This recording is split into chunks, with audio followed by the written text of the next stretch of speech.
The Victorian Opposition has demanded the state's auditor-general investigate more than $60 million worth of contracts handed to private security companies to work on Victoria's hotel quarantine system. The Liberals police spokesman David Southwick has requested the auditor-general pay particular attention to a $30 million contract to Unified Security, despite the firm not being on the pre-existing panel of approved providers. For more on this, my Monday panel. Host of the Friday Showdown here on Sky News, Rita Panahi, and also from Melbourne, former Communications Minister Stephen Conroy. We still don't have a clear answer, Rita, on how much work this mob got and how they got it, when they got it, but the Auditor-General, if he's of a mind now, he's got this letter asking him to look into it. He's the one who can get to the bottom of it, isn't he? He can and he should, because there are so many questions that have been left unanswered, and Victorians deserve to know. Victorians deserve to know what process was followed, why this mob were selected above others, particularly like you mentioned, they weren't on the preferred list of providers.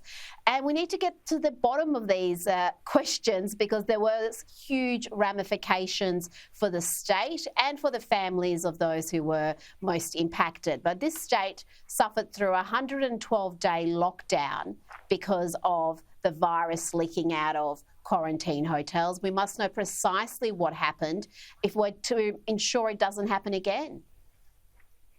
I will have a very close look at that tomorrow night, as you might expect.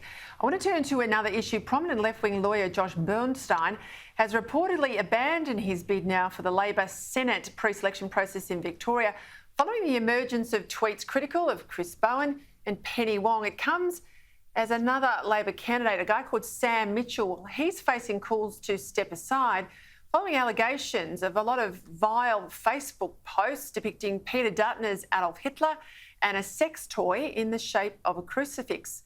Sometimes I cannot believe I have to talk about these at night on camera. Stephen Conroy, I tell you, Bernstein out of Victoria, but this bloke in Tasmania, surely to God he's got to go as well. Well, look, Tassie's just it's a fun place to be, obviously. A lot of things seem to be happening. If I was the leader of the opposition in Tasmania, I'd be in despair. I know the election was called suddenly, but there seems to be basic quality checking not done around the Tasmanian ticket. This bloke late this afternoon, I think he's published an apology.